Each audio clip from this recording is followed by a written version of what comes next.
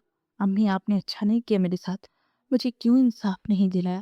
آپ بھی گناہ گار ہیں میری، اللہ میں نے اپنا فیصلہ تجھ پر چھوڑا ہے، تو بہتر انصاف کرنے والا ہے۔ میرے مجرم کو ایسی سزا دینا کس کی روح کانپ جائے۔ نیند آنکھوں سے تو اڑ چکی تھی۔ وہ روتے روتے بستر سے اٹھی اور وضو کر کے تہجد کی نماز پڑھنے لگی۔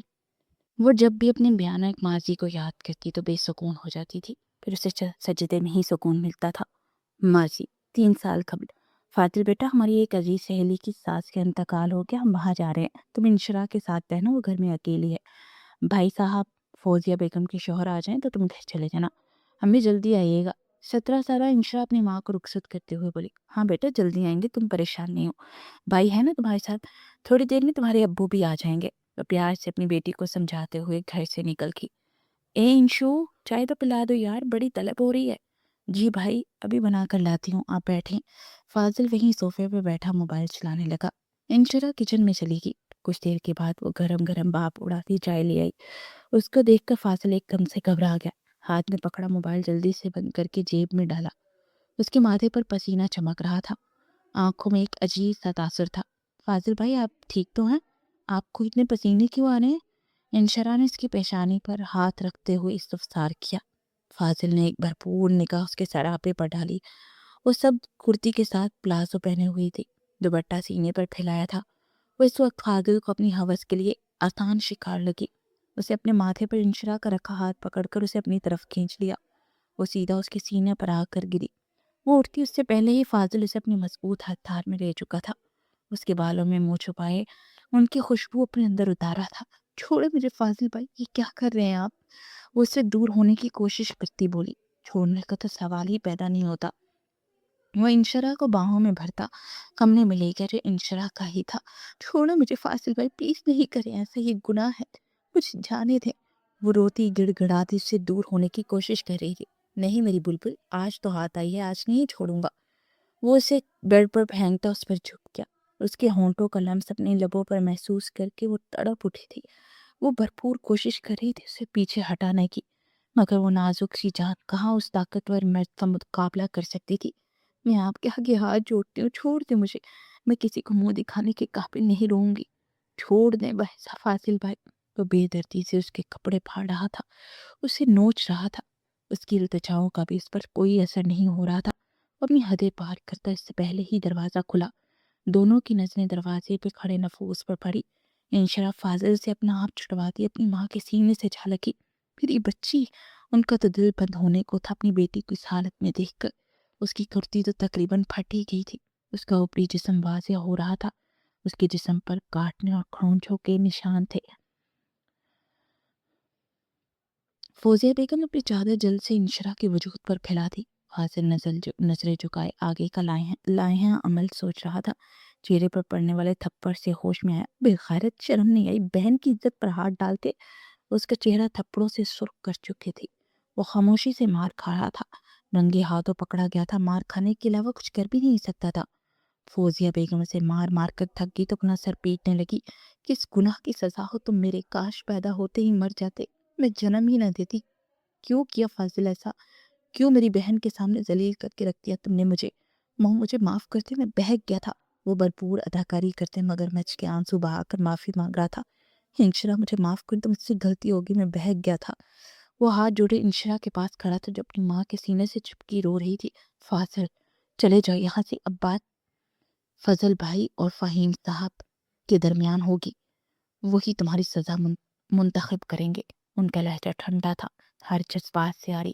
انہیں خود پر غصہ آ رہا تھا کہ کیوں جوان بیٹی کو تنہا چھوڑ کر گئی ایک لڑکے کے ساتھ۔ اگر وہ موبائل لینے واپس نہ آتی تو ان کی بیٹی آج اپنا سب کچھ کھو چکی ہوتی۔ نہیں فوزی، یہ بات یہیں ختم کرو۔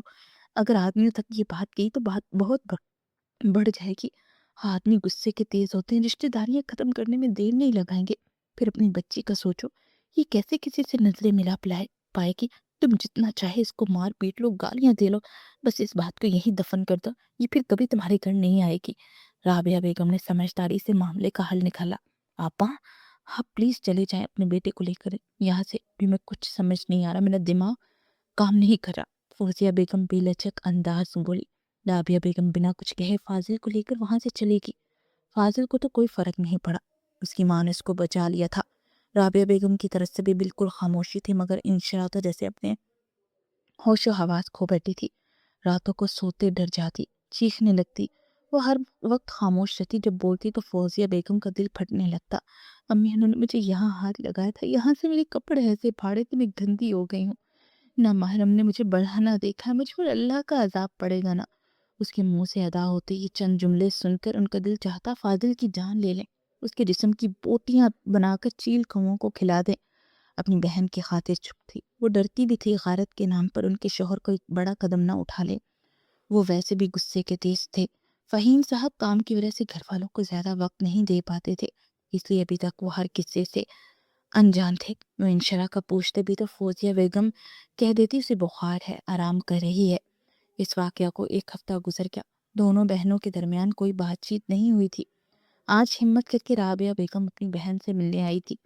فوزیہ، میں بہت شرمندہ ہوں، گھر جا کر بھی میں نے خوب سنائی فاضل کو، تمہارے بیٹے نے میری بیٹی کی زندگی برباد کر دی، کسی کے لائق نہیں رہی وہ۔ فوزیہ بیگم آنکھوں میں آنسو لیے بولی، لیکن اس دن ہم لوگ وقت پر پہنچ گئے تھے، کچھ غلط ہونے سے پہلے۔ چلیں آئیں آپا، میں ملواتی ہوں انشرا سے آپ کو۔ فوزیہ بیگم اپنی بہن کا ہاتھ پکڑے انہیں انشرا کے کمرے میں لے گی۔ دیکھی، اس کو لگ رہی ہے یہ کہیں سے میری انشرا۔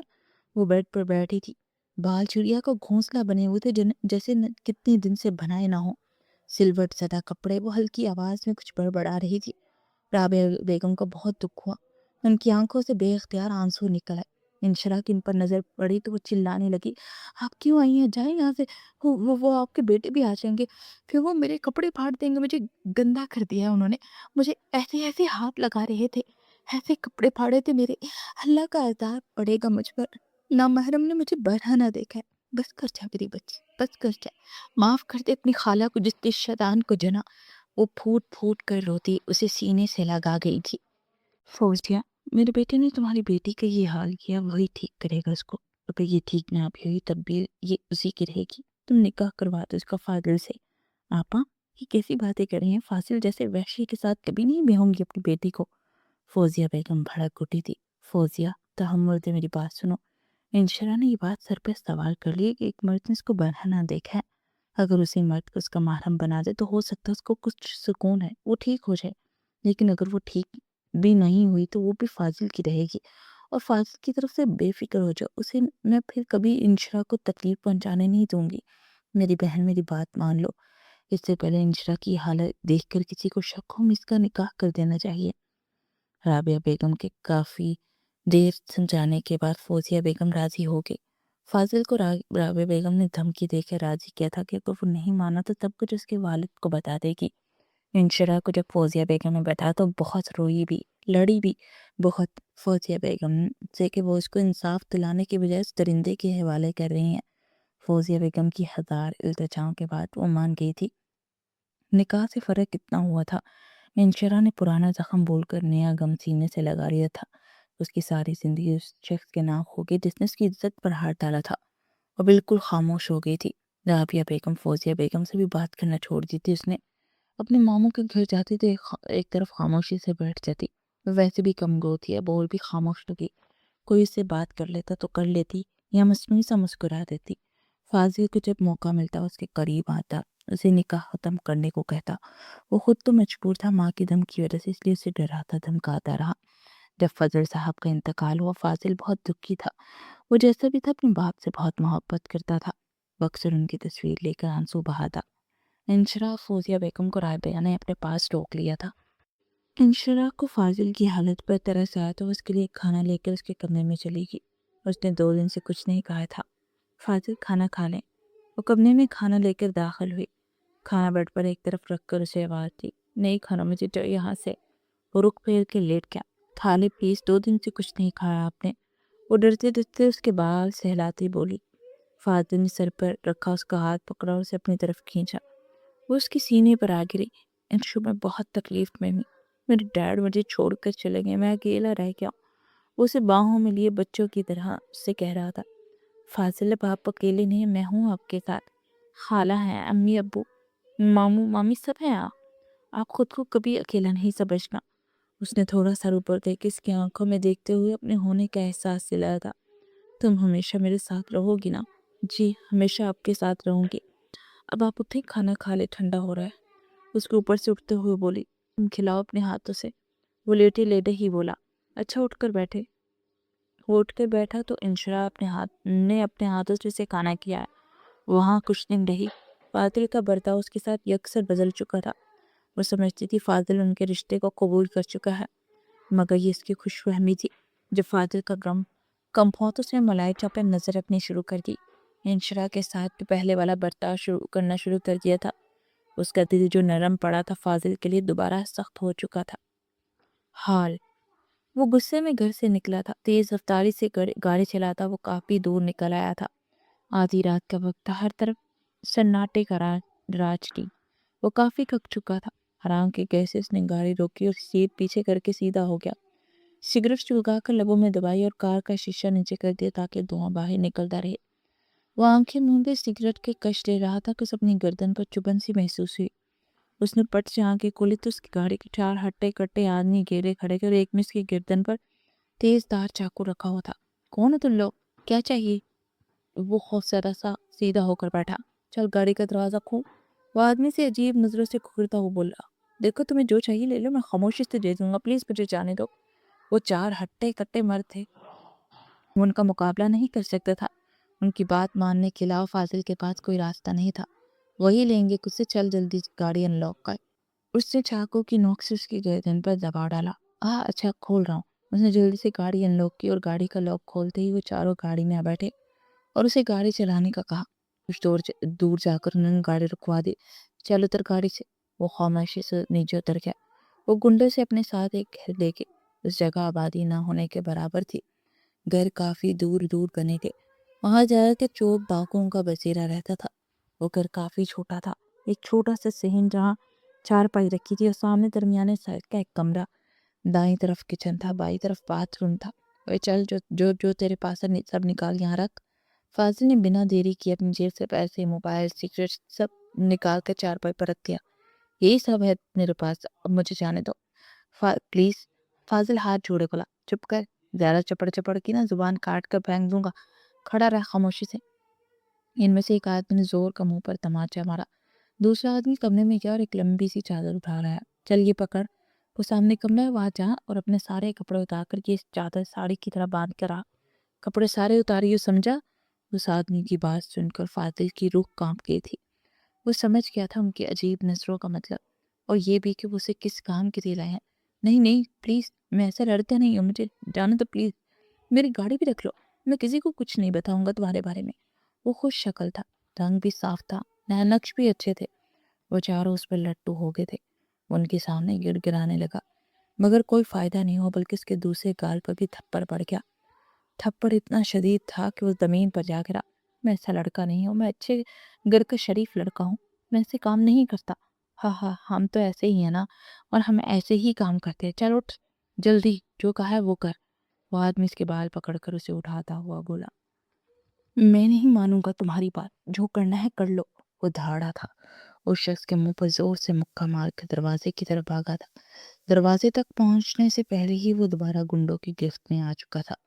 بہت چڑپی چڑھی ہے تجھے، رک کبھی بتاتا ہوں تجھے۔ دو آدمی اس کے ہاتھ پکڑے تھے اور ایک اس کے سامنے کھڑا تھا، چوتھا چارپائی پر بیٹھا تماشا دیکھ رہا تھا۔ مجھے جانے دو پلیز، مجھے جانے دو۔ وہ باقاعدہ رونے لگا تھا۔ اس کے رونے پر ان چاروں کے جناتی کہکے ذہن میں گونجے تھے۔ جیسا ہم کہہ رہے ہیں ویسا کر، ہم چھوڑ دیں گے تجھے۔ نہیں نہیں، میں نہیں کر سکتا ایسا۔ کیوں کر رہے ہو میرے ساتھ ایسا تم لوگ؟ اوئے، کیا دیکھ رہے ہو تم لوگ؟ یہ ایسے ہی ڈرامہ کرتا رہے گا، چاہ تم لوگ خود تیار کر دو اس کو۔ چارپائی پہ بیٹھا ہے آدمی اسے للچائی نظروں سے دیکھتا بولا، چل تجھے تیار کرتے ہیں۔ وہ اسے گھسیٹ کر کمرے کی طرف لے جانے لگے۔ اچھا میں خود تیار ہو جاؤں گا، چھوڑو مجھے۔ وہ ہار مانتا بولا، چل جا، 5 منٹ میں تیار ہو۔ وہ اس کے ہاتھ میں چادر تھما کر کمرے کی طرف دھکیلتا بولا۔ وہ جلدی سے کمرے میں گھسا اور دروازے کی کنڈی لگا لی، پھر وہی دروازے سے لگ کر بیٹھ گیا۔ کاش میں موم سے بدتمیزی کر کے نہ نکلا ہوتا۔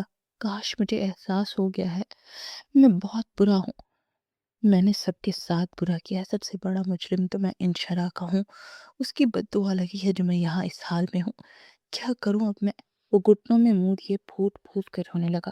اوئے 5 منٹ ہو گیا، اگر تو نے 2 منٹ میں دروازہ نہ کھولا تو ہم دروازہ توڑ کر اندر آ جائیں گے، جلدی کر۔ اسے بھاگنے کے لیے کوئی کھڑکی تلاش کی، لیکن اس کمرے میں دیواروں کے سوا کچھ نہ تھا۔ مجبوراً ان کی بات پر عمل کرنا پڑا۔ کھول رہا ہے دروازہ یا توڑ دیں؟ ان کی دھمکی پر اس نے دروازہ کھول دیا۔ وارے چھمک چھلو، کیا آئٹم لگ رہا ہے؟ ایک آدمی اس کی رخسار کھینچتا بولا۔ وہ سر جھکائے آنسو بہا رہا تھا۔ اسے دیکھ کر آنکھیں ٹھنڈی کر رہے تھے۔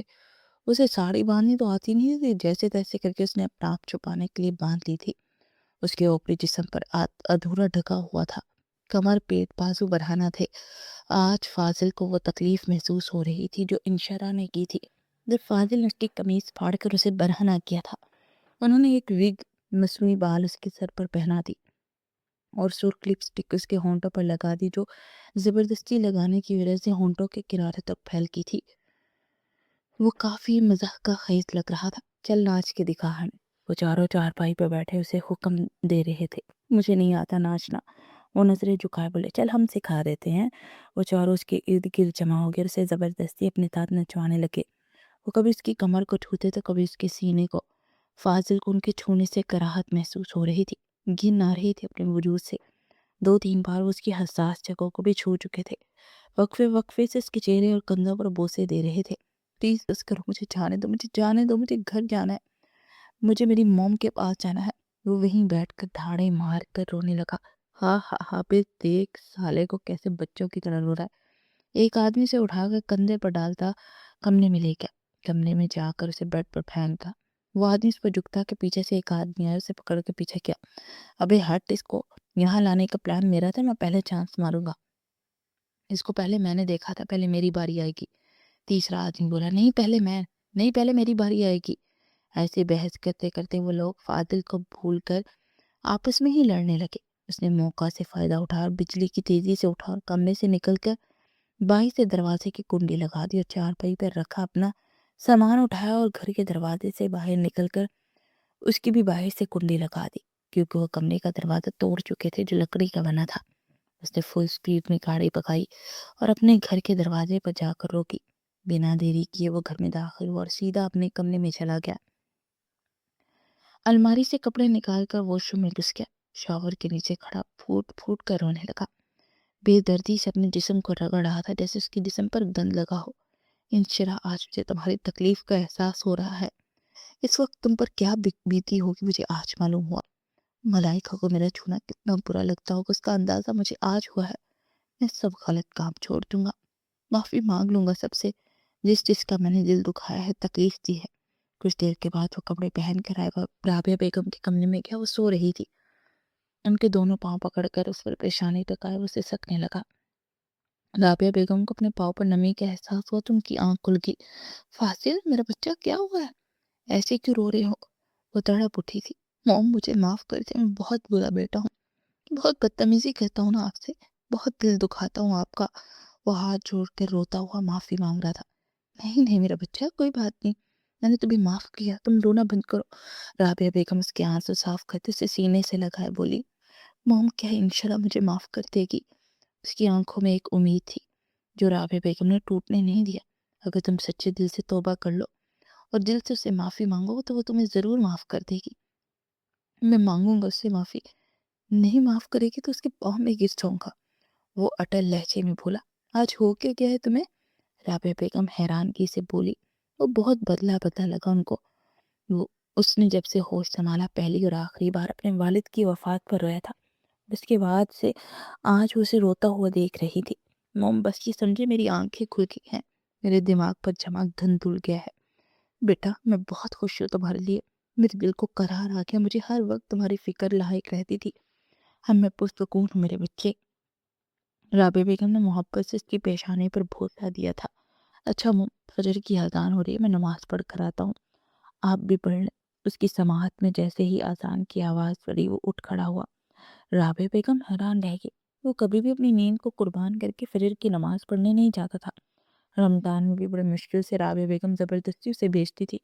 اللہ تیرا لاکھ لاکھ شکر ہے تو نے میرے بچے کو سیدھی راہ دکھائی۔ اپنے آنسو پوچھتی وضو کرنے چلی گئی تھی۔ دوسری عید سب کو مبارک ہو۔ وہ چہکتی ہوئی کمرے سے باہر نکلی، سب ناشتہ کر رہے تھے۔ وہ آپس کے برابر والی کرسی پر بیٹھ کے جہاں وہ ہمیشہ بیٹھتی تھی۔ اگر وہاں کوئی بیٹھ جائے تو وہ خود تو ناشتہ کرتی نہیں تھی، آپس کو بھی اپنے ساتھ اٹھا کر لے جاتی تھی۔ سنیں، سنیں تو وہ آپس کو کوہنی مار کے اپنے طرف متوجہ کرنے کی کوشش کر رہی تھی، لیکن وہ کان بند کیے ناشتہ کرنے میں مصروف تھا۔ میری بات سننے یقین کریں، آپ کا ناشتہ کہیں نہیں بھاگے گا۔ وہ خونخوار تیور لیے اس کے سامنے سے انڈے کی پلیٹ کھینچ چکی تھی۔ عابس نے گھور کر اسے دیکھا تھا۔ ملائکہ، کیا ہر وقت بچوں کی طرح حرکتیں کرتی رہتی ہو؟ خود بھی ناشتہ کرو، عابس کو بھی کرنے دو۔ آپ کو تو میں بعد میں بتاؤں گی، مجھے نظر انداز کر رہے ہیں۔ عابس کو تڑی لگاتی ناشتہ کرنے لگی۔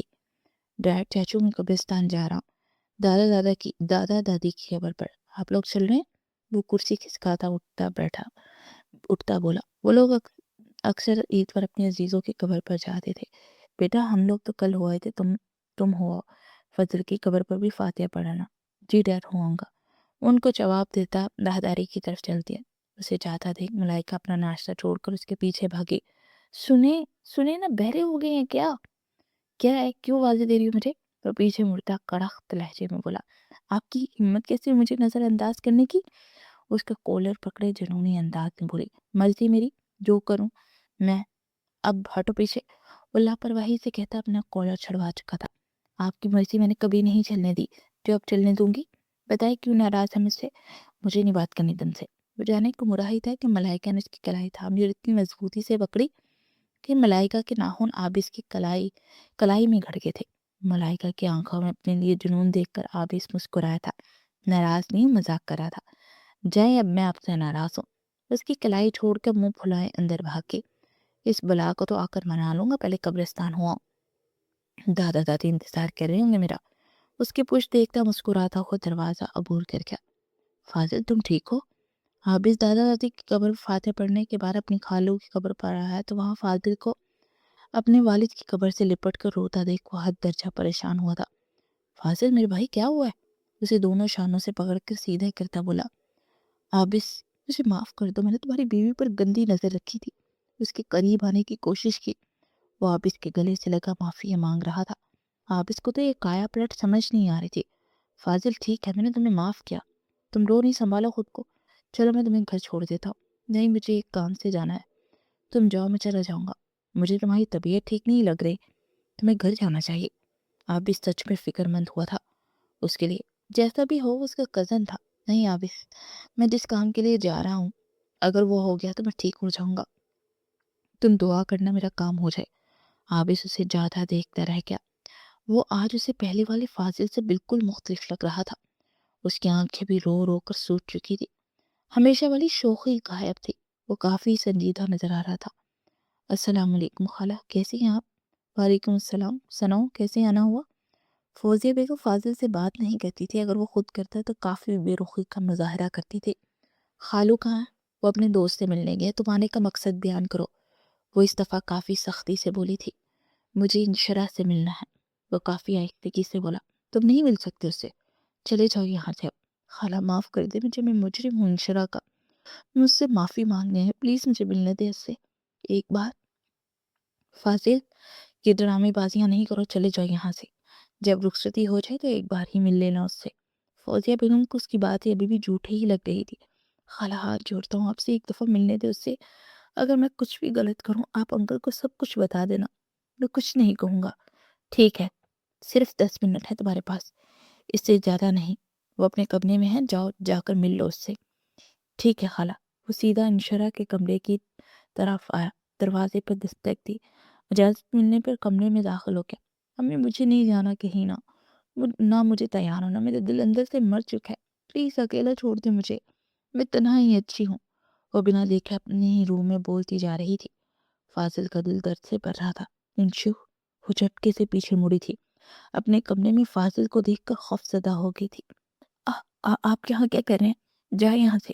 انشو ڈرو نہیں، میں بس تم سے بات کرنا چاہتا ہوں، پلیز ایک دفعہ میری بات سن لو۔ اس نے التجا کی تھی۔ بولے جلدی کیا کہنا چاہتے ہیں؟ وہ دیوار سے چپکی اس سے کافی فاصلے پر کھڑی ہو گئی تھی۔ انشو مجھے معاف کر دو، میں نے بہت دکھ دیا نا تمہیں، تمہاری زندگی کے 3 سال میری وجہ سے اذیت میں گزرے ہیں، مگر اب میں بدل چکا ہوں، میں اپنی پوری زندگی تمہارے نام کر دینا چاہتا ہوں، پلیز انشو مجھے معاف کر دو۔ اس دفعہ کون سا غم ملا ہے آپ کو جو میں یاد آ گئی؟ جب خالو فوت ہوئے تھے تب بھی آپ نے میرے ساتھ یہ ڈرامہ کیا تھا نا، اچھے بننے کا، اب پھر آگے مجھے بیوقوف بنانے۔ وہ پتھریلی لہجے میں بولی۔ اس دفعہ مجھے غم نہیں، سزا ملی ہے میرے گناہوں کی، مجھے تمہاری تکلیف اذیت کا احساس ہو گیا جو میری ذات سے تمہیں ملی۔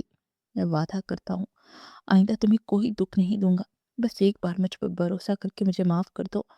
وہ نادم تھا، اس کی ندامت چہرے پر نظر آ رہی تھی، آنکھیں بھی نم ہو گئی تھی۔ کون سی سزا ملی آپ کو؟ وہ چھوٹے چھوٹے قدم اٹھاتی اس کے روبرو آ کھڑی ہوئی تھی۔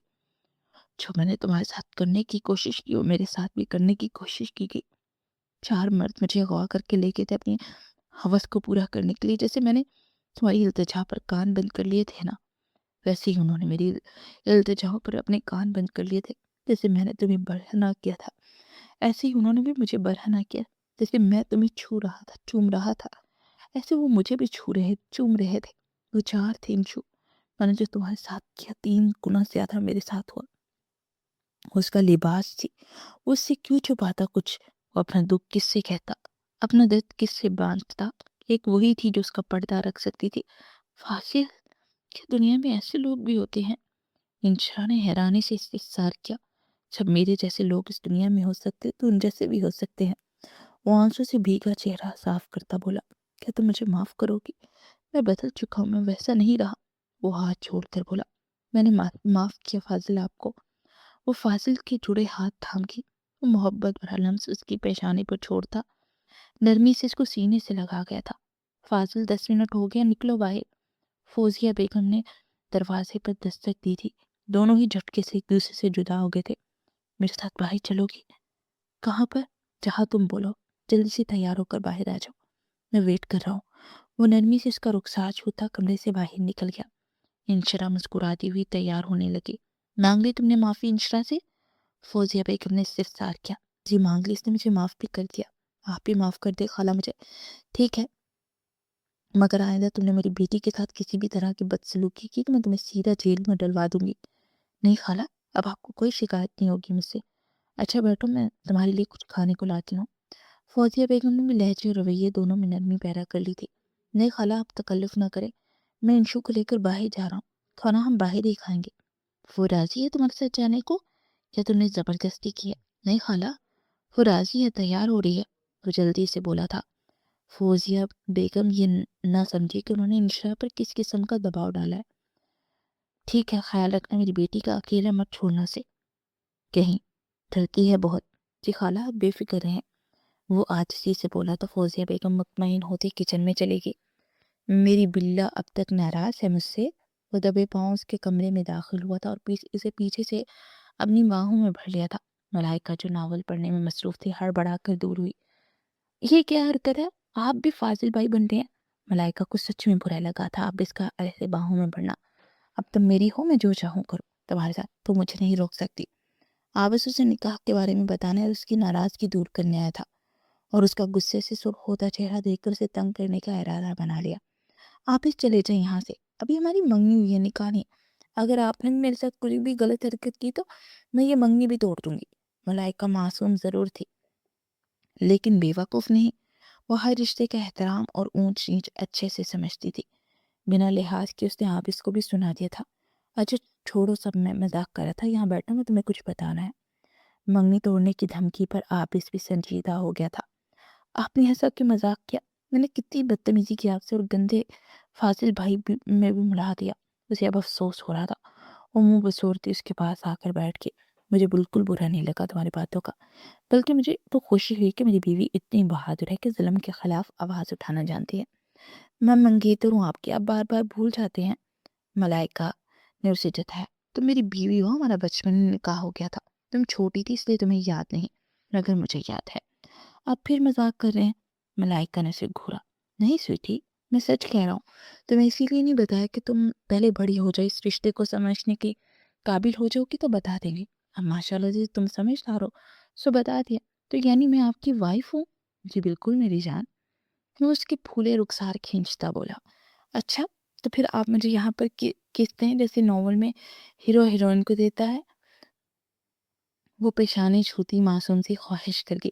بس اتنی سی، ابھی دیتا ہوں۔ عابس نے اس کا چہرہ ہاتھوں کے پیالے میں بڑھا اور اس کے چہرے کا ہر نقش ڈھونڈ ڈالا۔ وہ شرماتی ہوئی اس کے سینے میں چہرہ چھپا گئی تھی۔ فاصل بس کرے، میں تھک گئی ہوں نا، بھوک بھی لگی ہے مجھے۔ کیا تم پہلی لڑکی ہو جو شاپنگ کرتے ہوئے تھک گیا؟ لڑکیوں کو تو پورا دن شاپنگ کروا لو نہیں تھکتی، اور تم 2 گھنٹے میں ہی تھک گئے۔ ہوتا ہوگا لڑکیوں کو شوق، مجھے نہیں ہے، آپ مجھے کچھ کھلا دے، بھوک لگ رہی ہے۔ صبح ناشتہ بھی نہیں کیا تھا میں نے۔ کہا اگر لڑکی پہلے بتاتی مجھے، میں تمہیں پہلے ناشتہ کروا دیتا۔ اس کے سر پر چپت لگا تھا، خفکی سے بولا اب چلو ریسٹورنٹ چلتے ہیں۔ اس کو اپنے حصار میں لیتا مول سے باہر نکل گیا۔ چلو سب گیم کھیلتے ہیں۔ آفاق نے سب کو متوجہ کیا۔ آج عید کا تیسرا دن تھا۔ وہ سب اکبر صاحب کے گھر میں جمع تھے شادی کی تاریخ رکھنے کے لیے۔ اگلے ماہ کی 5 تاریخ رکھی گئی تھی۔ عابس اور فاضل کا منہ اتر گیا۔ وہ دونوں جلد سے جلد اپنی محبوب بیویوں کو اپنی دسترس میں چاہتے تھے، مگر ضروری نہیں جیسا ہم چاہیں ویسا ہو۔ فاضل نے ملائکہ سے اپنے کیے کی معافی مانگ لی تھی۔ اس نے دل بڑا کر کے اسے معاف بھی کر دیا تھا۔ سب بڑے لاؤنج میں خوش خبروں میں مصروف تھے۔ وہ سب لان میں دائرہ بنا کر بیٹھ کے تھے۔ گیم کون سا کھیلیں؟ ہیرافے کی آواز تھی۔ ہم ایسا کرتے ہیں، جوڑیاں بناتے ہیں اور بوتل درمیان میں رکھ کر گھماتے ہیں۔ جس جوڑی کی طرف کی بوتل کے ڈھکن والے سائڈ رکے اسے وہی کرنا ہوگا جو سب بولیں گے۔ حریم نے تجویز پیش کی جو سب کو اچھی لگی۔ سب راضی ہو گئے۔ بوتل گھوم رہی تھی، سب کی نظر اسی پر تھی۔ پھر بوتل رکتے ہی سب کی نظریں تھم لی۔ سب کی نظریں عابس اور ملائکہ پر تھی۔ چلو بتاؤ کیا کرنا پڑے گا ہمیں؟ عابس بولا آپ لوگ کپل ڈانس کر کے دکھائیں۔ انشرا کی زبان سے بے ساختہ پھسلا تھا۔ سب کی نظریں انشرا کی طرف اٹھی۔ وہ بیچاری بلا وجہ ہی گھبرا گئی۔ پہلو میں بیٹھے فاضل کے کندھے میں منہ چھپا لیا۔ سبھی اس کی یہ حرکت دیکھ کر ہنس پڑے۔ وہ آج پہلی بار ان کے ساتھ بیٹھی تھی۔ فاضل کے ساتھ وہ آہستہ آہستہ بدل رہی تھی، مگر ابھی بھی بولتی کم تھی، شائع فیل کرتی تھی۔ واہ بھئی، کہا تو میڈم کی زبان نہیں ہلتی تھی، اب دیکھو اس کو۔ عابس نے اسے گھورا تھا تو کون سا کچھ غلط بولا؟ میری بیوی نے؟ کیوں بھئی، سب بولو ہاں ہاں۔ انشرا نے ٹھیک کہا، آپ اچھا سا کپل ڈانس کر کے دکھائیں۔